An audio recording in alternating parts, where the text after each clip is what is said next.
Hey guys, welcome to this week's podcast episode.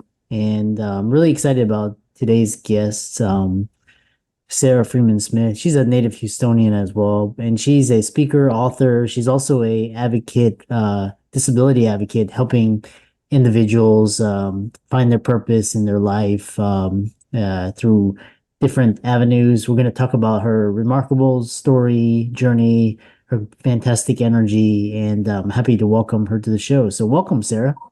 Thank you so much. I am looking so much forward to talking with you and your audience. Thank you. Yeah. So I know your story, but tell people your story and how you turned that into a positive and how you do the work that you're doing today. Wonderful. Thank you. Well, basically, I have always been in the HR recruiting field all of my life.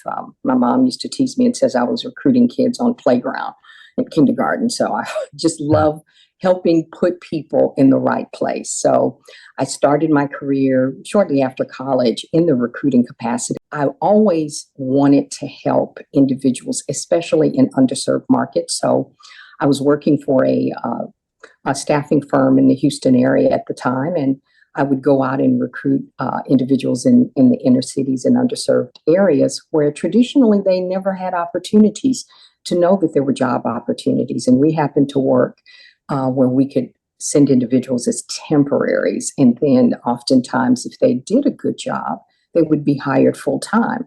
But what we learned is oftentimes if you sent the resume in just based on their overall background, they wouldn't have ever considered hiring them. So it was kind of like a lease with an option to buy. So I had great success in helping people understand, you have to have the right frame of attitude, you have to have the right dress, the right mindset, and also just, basic office, etiquette principles and things of that nature, and do a really good job. And people will recognize and they would give them that opportunity. So people encouraged me to write a book about sharing my personal testimony and how I went about encouraging people to realize their true value.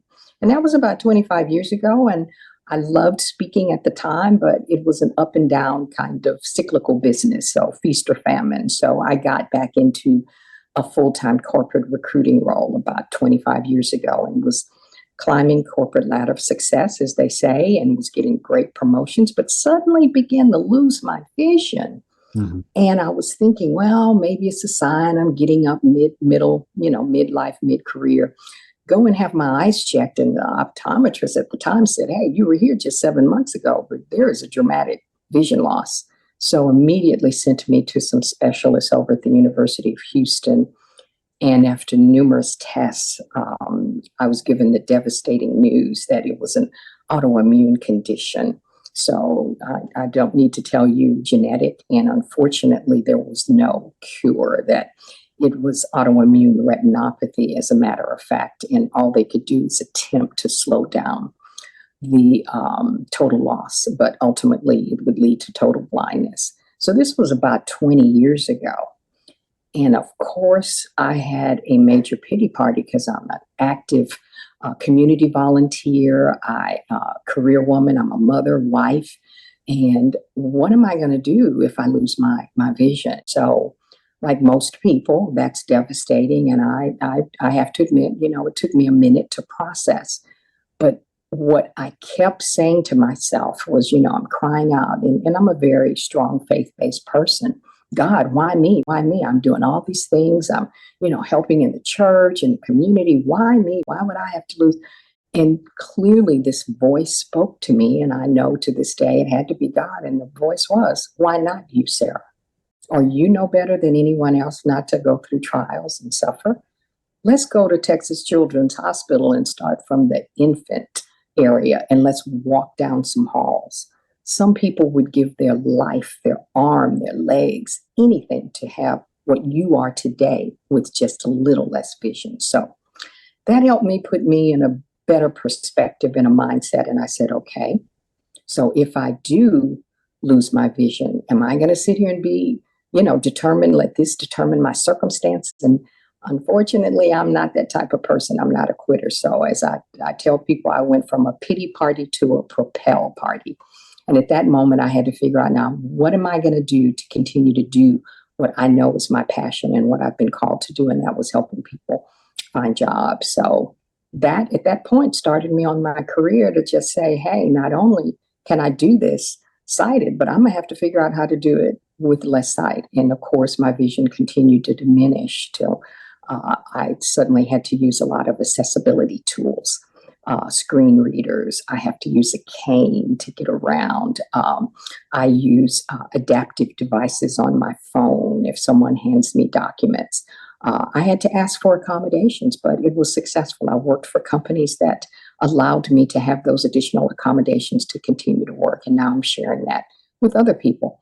Don't let your circumstances determine your destiny or your situation. You do not have to be defined by that, but you do need to ask for help and know how to ask for it. And so that's what started me on my journey to today, to becoming that disability advocate.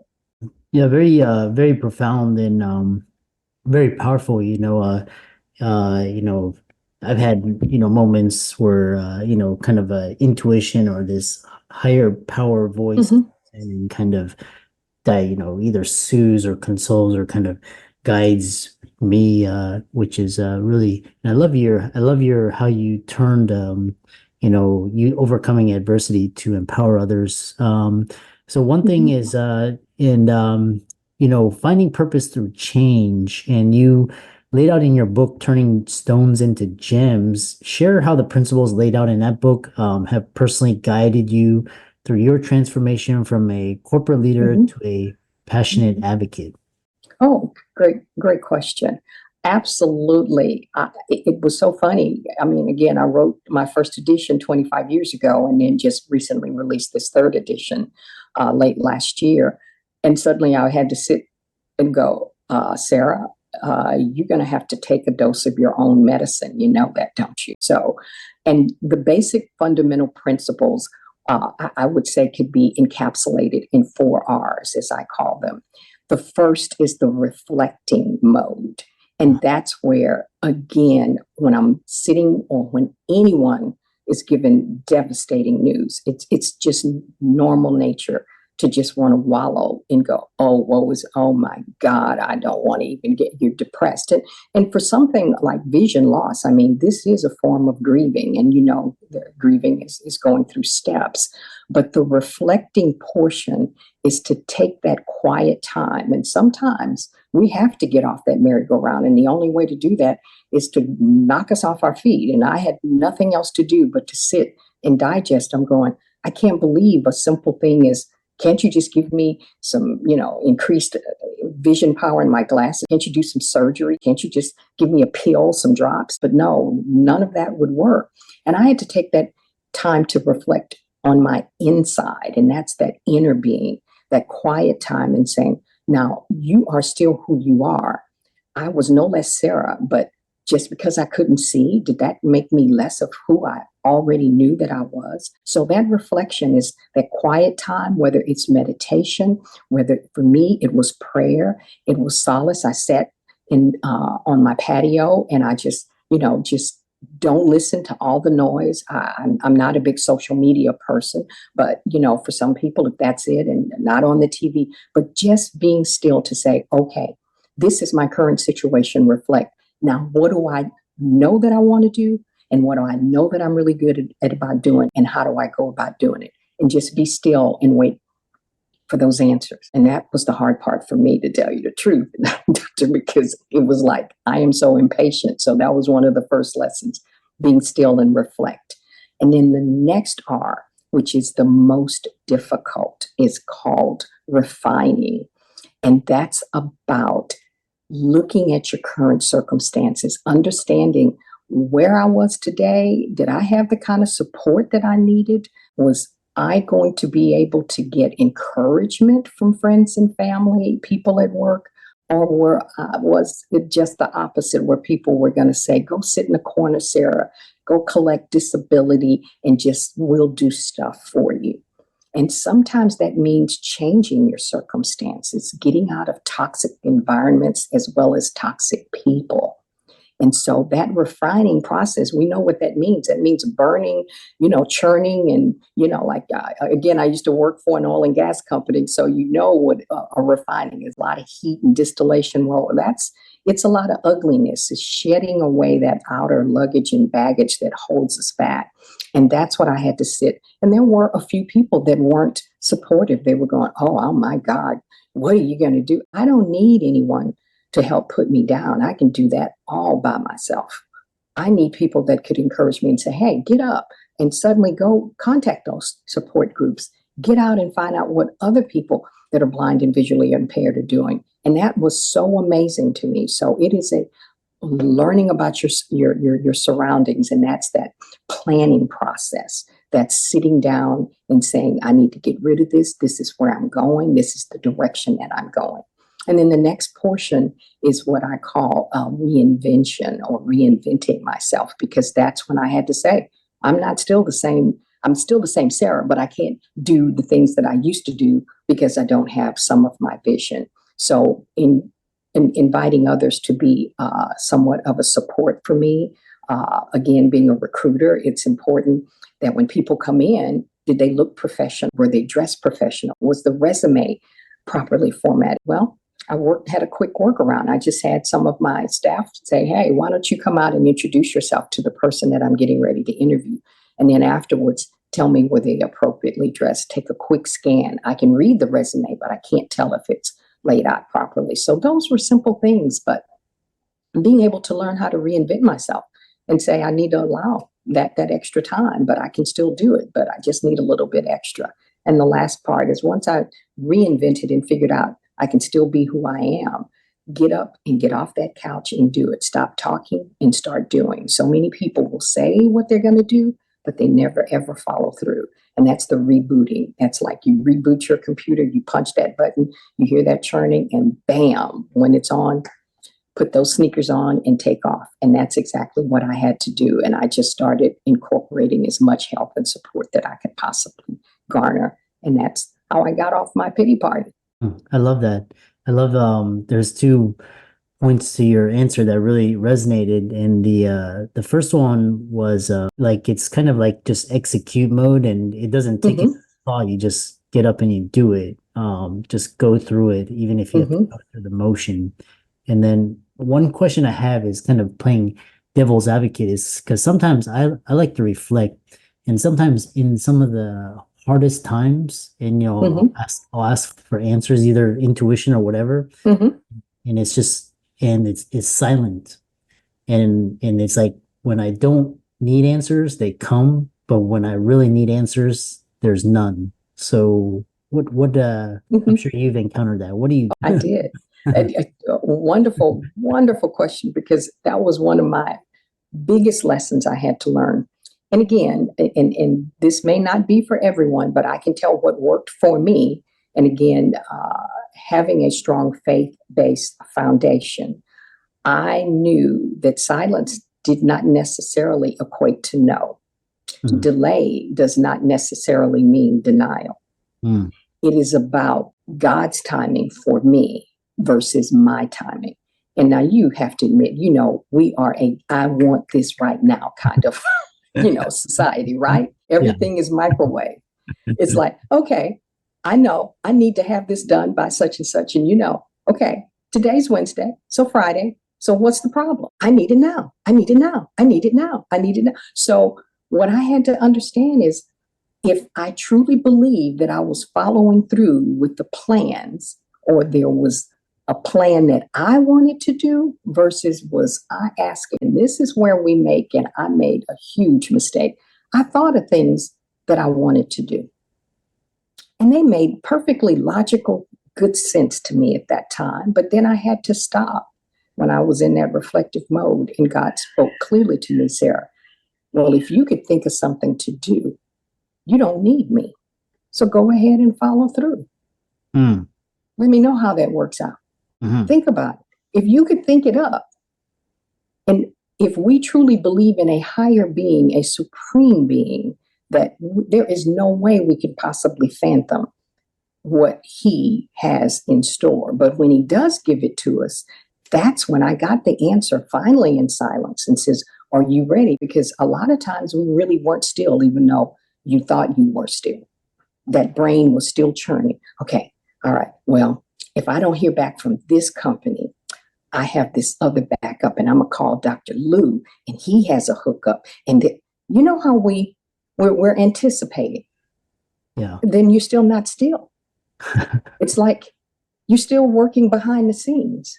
Yeah. Either you give it to me totally and leave it alone and wait for me to give you that answer. And when we were growing up, what did our parents sometimes say? Let me think about it. I'm going to talk to your dad. I'm going to talk to your mom about it, and I get back to it. And we're going, oh my God, how hard can that be? Can't you just give me that answer right now? Oh. So they were working behind the scenes. And that's what I had to learn. That silence wasn't that nothing was happening, but it was not my timing, because I had already plotted it out. So then when that answer came, what I knew, and this was my confirmation, it was like, Sarah, you're going to write this book, or Sarah, you're going to go and speak before people that you don't even know, and they're going to be blessed and encouraged. And I'm going, how the heck am I going to do that? Well, I couldn't figure it out, but he'd already equipped me. It was already inside of me. So he said, you just take the first step. And that's when things just dropped in place. Someone called and said, hey, did you know I can help you edit the book? Hey, did you know? And I'm going, where did all this come from? It was already there. I just needed to be patient and still. So that's, for me, is how I determine when it's silence.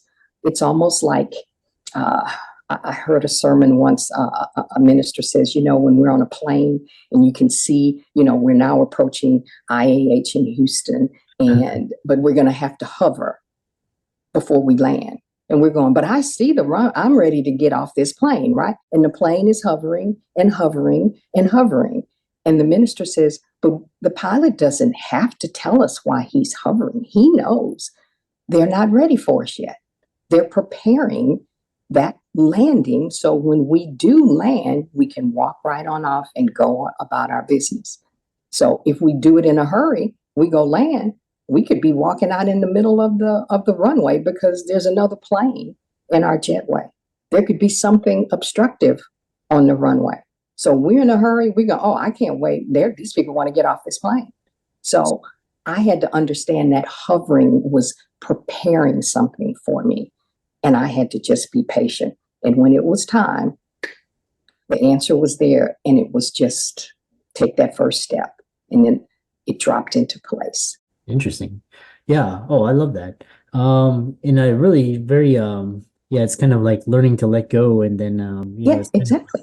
Exactly. But we don't want to really let go. We still got a little corner, a little piece we're trying to hold on. It's another good analogy when I speak to people, and I walk up to them and I say, I want to give you something, but you have something very precious, very valuable in your possession. And what do? You hold it tight like that in your fist, right? But if I want to put something in your hand, how can I put it in unless you do what? You have to open that up. So what happens to what you had held on? It has to fall out in order for me to put something in. So yeah, that's something I really need to work on. Well, I'm a work in progress still. I'll find my times. There are times I'm going, I guess I didn't let go all of that, huh? Okay, I need to let it go. And it's hard. We're human, because it's still in the back of our mind, and that worry wants to, kind of hover over us. But the greatest thing for me is I just have to take a deep breath. I look up to the skies and just go, okay, I have to learn to accept what's in my control, but most importantly, give me the wisdom to know if it's not, let it go. I can't make someone do something that they don't want to do themselves. So if it's that stage, I have to just trust if it's going to happen, it's going to happen in their timing, and they're preparing it. And if it doesn't, I just have to say, it wasn't right. That was not meant for me to do. Yeah. Kind of ending it, looking ahead, what new goals, projects are you excited about, and how do you plan to continue impacting, inspiring, and how can people get in touch with you, for speaking engagements, all of that? Okay, great. Well, Actually, this is my very early stages, and again, I'm so thankful for you and the opportunity because you are obviously a very seasoned veteran, impressive podcast that I've been listening to, and a good audience. So, the first thing that this is early on in my beginnings is getting more podcasts and getting the word out. So, thank you so very much for that. But I also have just recently took some training, and I am doing some more interviews, trying to get on radio and television. So I've got my fingers and toes crossed that those things will pan out as well. And also just beginning to do more speaking events in my local community, and having opportunities to get invitations, to join in various conferences and things of that nature. So I am just very open. I love just being able to pass any type of words of encouragement on to people. It's great to be able to be paid to do that, but when you've been blessed, you have to pass it on. And it's not about how much from a financial gain. It's about how many people you've encouraged to just make one slight change in their life that one day that I've done my job. So the best way in order to get in touch with me, either to have questions about how to make a career change or to speak, would be my webpage, and that is www.urgyms.com. And let me spell that again, www.u as in United, R as in Robert, G as in George, E as in Edward, M Mary, S as in Sarah.com. And again, because the name of the book is Turning Stones into Gems, everyone is a true gem and they have true value and purpose. Yeah, I love that. And for all the audience out there, let's thank Sarah for coming on and really inspiring. And you can love her energy and talking about faith and letting go. And be sure to give her socials a like and follow. And thanks so much for coming on. Oh, thank you so much. I appreciate it as well. Continue to do a great job.